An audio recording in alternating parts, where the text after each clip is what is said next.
What's up, my groovy ghoulies? Video Ferox is back on the air. Hopefully this time we can avoid being fucked by YouTube. Fingers crossed, babies.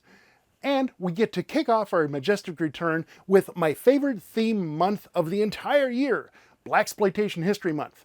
So, what are we doing tonight? We're going to be taking a look at the spook that sat by the door. Settle back, we'll roll the trailer, and we'll get right into it. Raise your right hand and repeat after me. The Spook Who Sat by the Door. The controversial best-selling novel now becomes a shocking screen reality.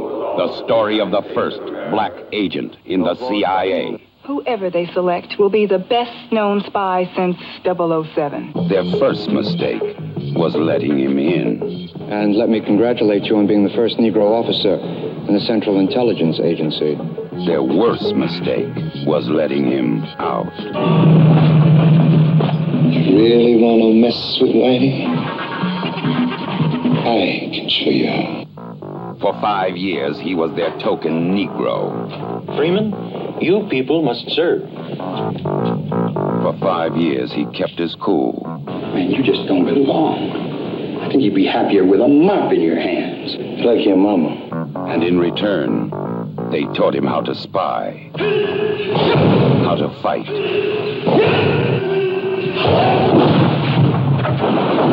how to kill.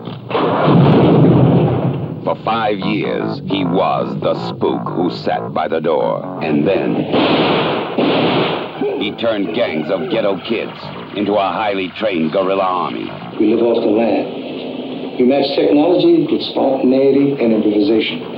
Men against machines, brains against computers. Now, if you don't think it can work, you check out Algeria, Kenya, Korea, and Vietnam. Can you dig it? He turned a summer riot into a revolution. This is not about hate white folks. It's about loving freedom enough to die or kill for it if necessary. He turned the American dream into a nightmare. Yesterday, a novel. Today, a movie. The Spook Who Sat by the Door. And the mayor's office is now air-conditioned, courtesy of the Black Freedom Fighters of Chicago. Alrighty, ladies and gentlemen, welcome back from the trailer to The Spook That Sat by the Door. It's not got a lot of names in it that you're going to recognize aside from two of them. Herbie Hancock did the soundtrack, and everybody knows who the hell Herbie Hancock is. And the movie was directed by Ivan Dixon, who you're like, okay, that name sounds kind of familiar. Yeah, it's Kinchlow. Kinchlow from Hogan's Heroes, yeah. Yeah, sorry, Kinch, yeah. So, Ashley, did you like The Spook Who Sat by the Door? Yeah, I did. It's pretty solid. It kind of a little slow in places, but, I mean, compared to some other things like Lady Coco or the Final Come Down, maybe P.D. Wheatstraw, whichever. I mean, I think this is a bit more solid than a lot of the others that have come down the pike. I have problems articulating my feelings with this movie. On the one hand, I think it's very amateur. I think it's very rough. I think it's very boilerplate. I think it's not very creative. It doesn't do anything to stretch the boundaries of filmmaking. On the other hand, however, the movie is very important. I mean, here we're 50 years on, and the stuff that this movie is still trying to say is happening today. So I think the movie has value and gravitas and importance. I just don't think it was very well executed. Although there is some good irony in it, and where it lacks in polish, I think it makes up for, at least initially, with the message, although it is very stock standard with the dialogue and the deliveries and whatnot, but some people stick out, you know, better than others, like the main character, Freeman, and then Pretty Willie. I wouldn't watch this for pleasure. I would, absolutely watch this for the curiosity value. I mean, the trailer looks intriguing, but yeah, I think it kind of falls short of the mark. I have been fucked with by the cops many times, so I can identify with that. And it's very rare that I come across a blaxploitation movie that speaks, my experiences growing up, because they're basically talking about the oppressive part, but they're not talking about people who did not grow up with that amount of or type of oppression in day-to-day life. Exactly. Representation matters, motherfuckers. So let's just get on to the spoilers then, and we can actually talk about the movie. Okay, then. Alrighty then.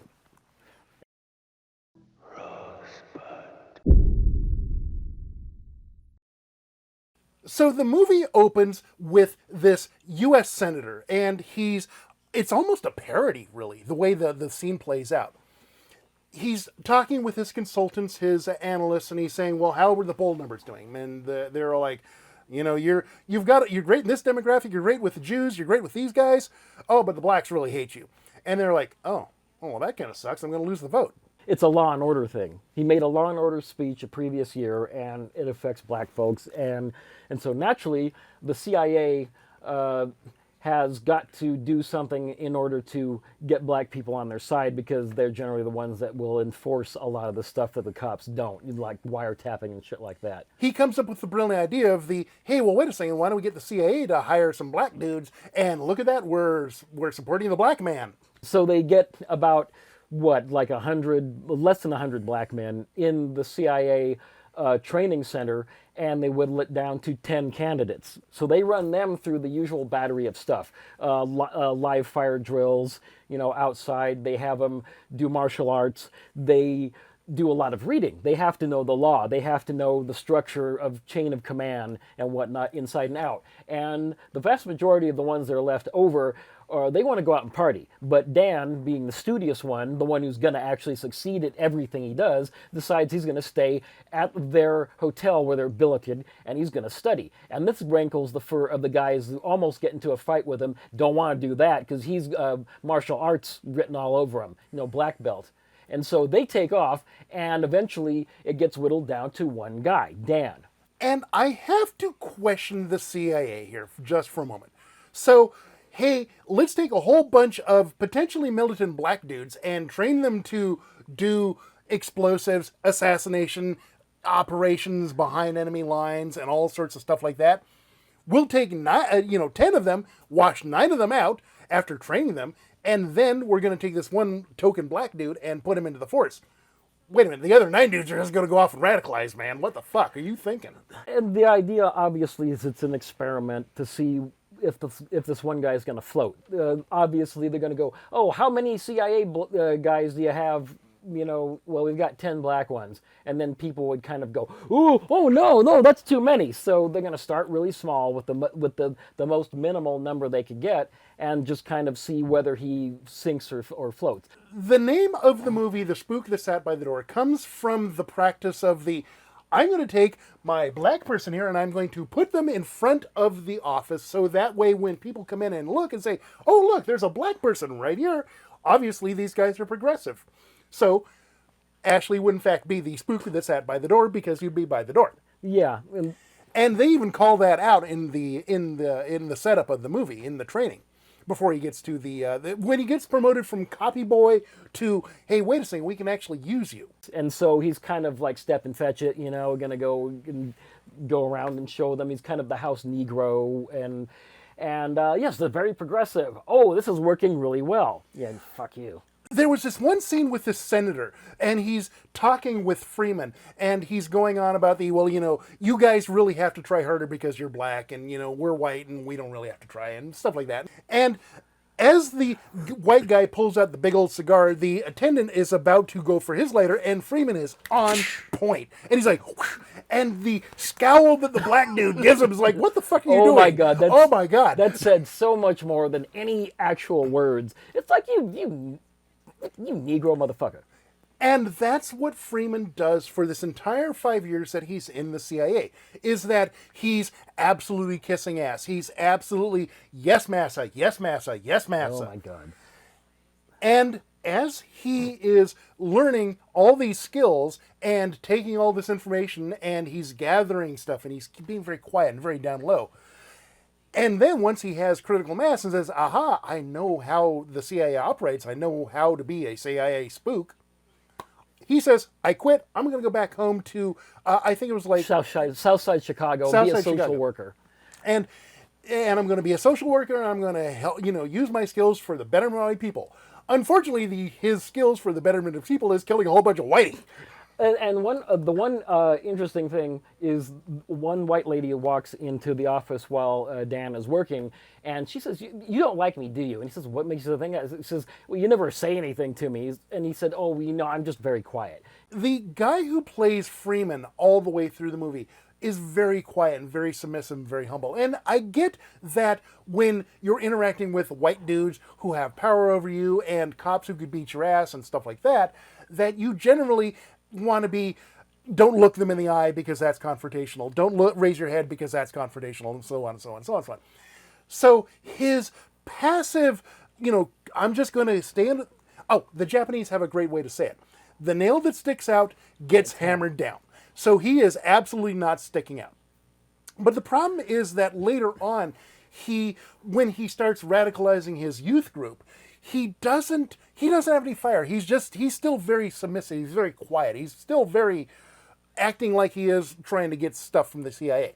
And that acting really didn't sit well with me, I guess. Well, since this is based in real life, it might be based on the man's actual personality. I'm not sure. I mean, when you spend your entire life being radicalized by war, he was in the Korean War, and you're raised in a rarefied state where you're always having somebody watching you, it's going to be ingrained to kind of duck and cover. You don't want to offend. You want to keep things on the down low, and as you say, get hammered down. And he's very subversive in this. But also, you want somebody who's calm and collected to lead a group of radical revolutionaries. The fiery ones are the ones that get found out sooner. So since he's keeping things on the down low, he's not only playing for himself, he's doing it for the others. So the others are calm and collected. And if you have a leader who is emotional, you don't want a Malcolm X firebrand. You want more of a Dr. King. Logical Dr. King. Yeah. One thing I think also contributes to this is he had a girlfriend, and they were on the outs, and she's going to go marry somebody else. And this was somebody that could have given him some grounding, a little support. He didn't have that emotional support except for this one prostitute, so maybe he was in that, I'm too studious, I'm not good enough because I'm working all the time, and I'm just not, things aren't working right now, for him. And so he's in a kind of like put the pause button on his future. But the thing is, even the not black dudes are really subdued and kind of milquetoast. And there was this one dude when Freeman was being training, and they were doing the dojo thing and learning jiu-jitsu, and the teacher says, "Okay, y'all split. No, Freeman, you stay here." Because one of the superiors comes over and says, those guys, they wash out. I got no problem with them niggers. You're a nigger who's going to go places. I don't like you. I don't like that. But the problem is that his delivery is very flat. I would expect how dare you, some fire behind his bigotry. And it would have came across as just really mellow. Well, maybe it's down to the directing. Maybe Ivan Dixon was directing this guy saying, rein it in a little bit. Less is more.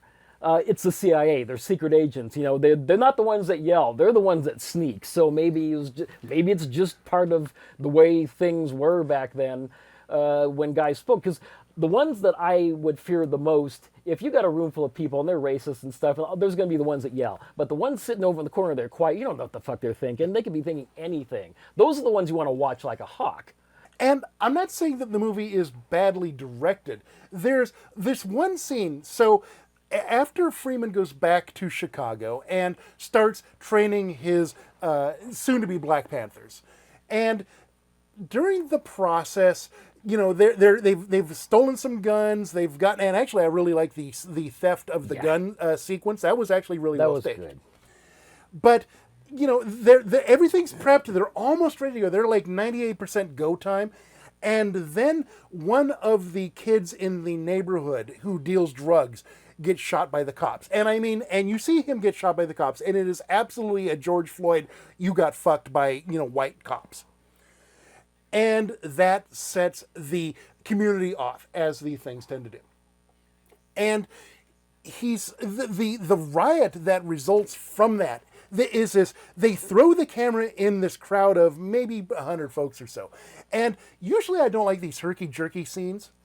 But this one has a lot of cinema verite to it. Where all the music goes away. It's nothing but crowd noise. It's nothing but the camera shaking and people getting in flipping cars and things blowing up and shit like that. Really, really fucking effective. Yeah, this is really well done. And they take their time with it. They don't just sweep it under the carpet. They let it boil over, and Dan is in the middle of it, and this is when he starts losing his cool. He's worked for a while, because he's a social worker, and he's getting people on the street to kind of join the militant movement. He does the Black Power thing, but he's trying to keep tight control and keep his cool. He's got to be cool. Even the people that he initially recruited, the guys in the pool hall. So Pretty Willie and his boss and the third guy come into the pool hall, and they kind of see Dan in the background. They're playing pool, and they kind of want to rough him up. And like, who the fuck are you? And he ain't having none of it. He's a Korean War vet. He's a black belt in Okinawan karate or something like that. So he basically goes out the back door. He says, in the alley, and they ain't having none of that. Oh yeah, they're like, oh man, you do not want to take us into the back of the alley, man. And he goes out there and he ambushes them, but he doesn't pummel them. He hits them each once, and then they get into doing the dozens, basically getting in each other's face. But he said, instead of putting all that anger against me, why don't you put it where it belongs, against the man? And he talks a good game for about 30 seconds, but they're listening. Because they're pissed off. I mean, life is shit. It's Southside Chicago. I mean, one of the best shots in this movie is on a train as Dan's coming back into Chicago, and it's these gray, dreary-looking apartments. I mean, they look filthy. They look old and dreary and depressing. It's snowing and stuff. At one point in this movie, I would not want to live here on my best day. There was this one scene where they were on this L platform, and it was Freeman and his lieutenant, and they're talking about the plans, and things are about 80% ready to go, and they're just it's just cold and gray, and they've got this like a scope for a gun, a rifle scope. But it's not actually that, because that would attract attention to black dudes with a scope. Yeah. Oh my God, you can't do that. But just the lieutenant's looking through the scope, and you see the crosshairs on this dude, and it's just this really sense of unease. And I think the black-gray Chicago really plays that. This is a great scene because at this point, Dan's been training all these guys how to martial arts and stuff. He has a black trainer go in and do these guys getting flipped and stuff. They go out and they do explosives. Okay, you want to twist these wires together, and then you want to flip this switch. They don't only show them, teaching them how to make the explosive, they show them setting it off, like once or twice. They blow up an old car out in the middle of nowhere, and they say, okay, you got it? Now run your ass off. You don't want to stand around and blow this shit. No, you run.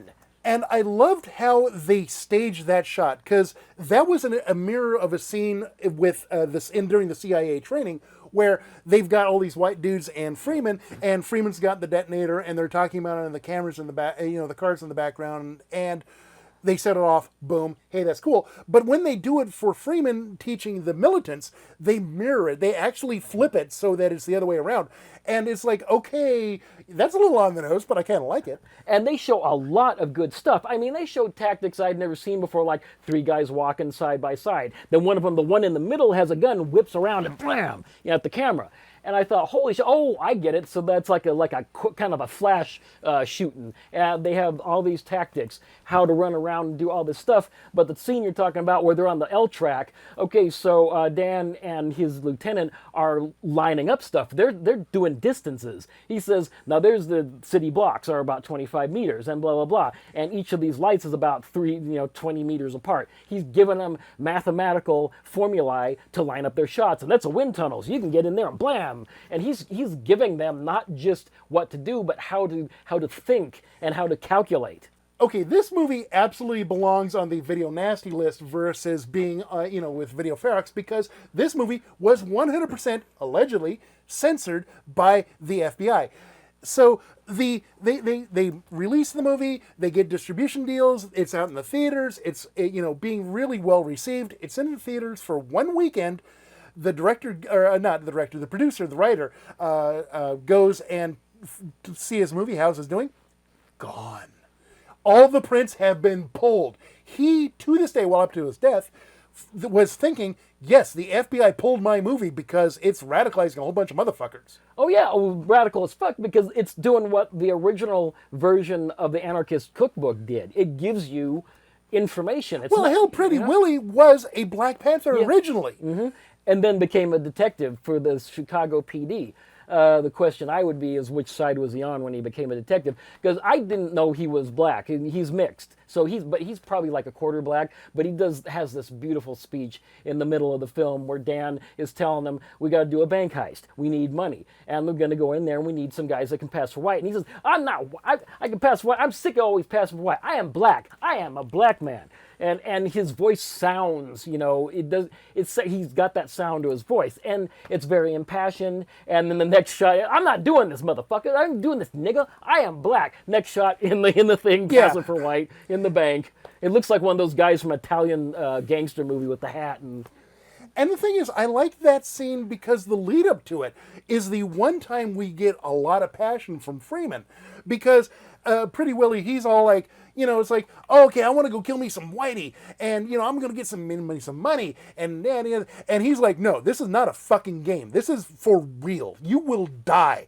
And his passion, the one time in the movie, he's actually, okay, I believe that you've got purpose behind your cause. And then one of Freeman's childhood friends comes back to town. He's a policeman. He's works in the police precinct. I believe he's a lieutenant or something. They have this dynamic between them that's very chummy at first, but then it starts getting really tense when the onset of this riot happens, because Dan gets out in the middle of this crowd and he's trying to quiet everybody down. Everything that he's done up to this point for months is going to come tumbling down. And the frustrating thing about the riot, I mean, you can just kind of tell Freeman is trying to get his people under control, and not necessarily his people of the Black Panther, but I mean his community under control. It's like, look, do not do this. If we start escalating, this shit's going to turn bad. And then the cops show up with dogs. And it's ironic because the one with the dog is a black cop. And that kind of puts a black eye on the whole idea that it was only white cops with dogs. But this is an irony thing, because the cop that shot this kid who was a drug dealer or whatever in the back, which started this whole thing, I believe he was, one of them was black. And so they're kind of doing the I Spy one cop, one white, one black. And it's showing that there is not necessarily equity within a single race either, that one is following the orders of the other, and that they're both, working for the same end, and it's not necessarily a good one. And you can see the frustration on Freeman's cop buddy, who's like, God damn it, we were this close to salvaging the situation, and they showed up with fucking cops against my orders, and now it's gone to hell, because after that point, it explodes into the riot. The emotional core of the movie probably is the interplay between Freeman and his cop buddy. And it comes to a head where he starts figuring out, well, wait a second, you're appearing, it's the Clark Kent Superman thing. Well, whenever Superman's here, Clark Kent ain't around. What the hell's going on?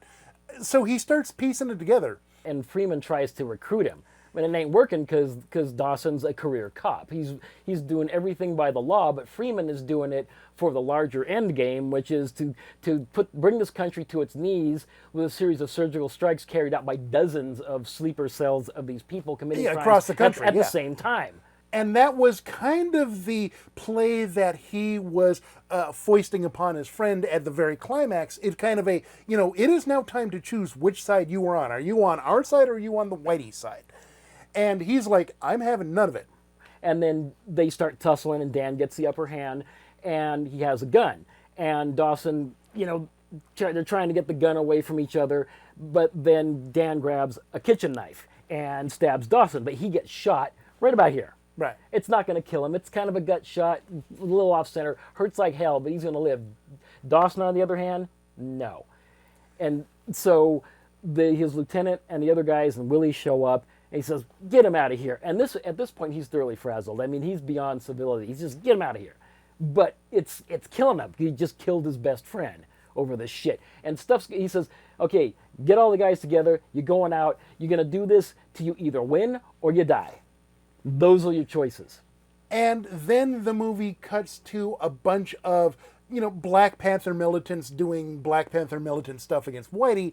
And there's this voiceover from the president has issued, martial law because there's outbreaks of violence in all over the country. So it's working, but the movie just kind of stops. And I'm trying to figure out if the ending is really satisfying or not. It's a matter of what do you want to draw from it. You know, it's a very European ending, kind of Japanese in a way too. You know, make up your own mind, basically. Right. I mean, do you go with wish fulfillment, where the black guys win? Do you go with status quo, everything unchanged, that's kind of depressing? Do you go with, hey, we have a little bit of hope here, you know, but the struggle continues. The black man has a lot of work to do. So, really, stopping is probably just the best way to do it. Basically, it's the equivalent of reality. I mean, you're going to wake up tomorrow, what's the same, what's changed, don't know. Won't know till we get there. When I was doing research for this movie, I found this quote from the Black Panthers that was in their newspaper that I thought was very telling.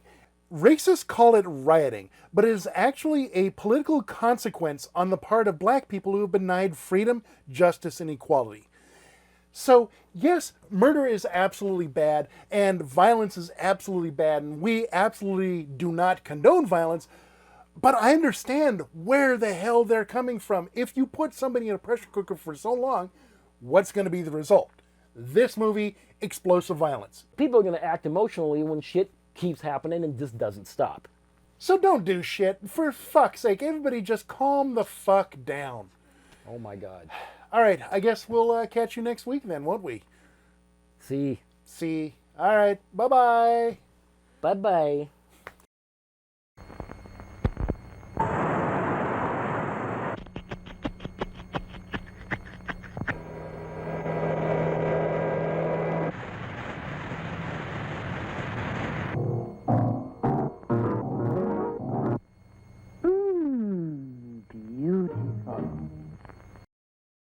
And with that, the spook goes back undercover.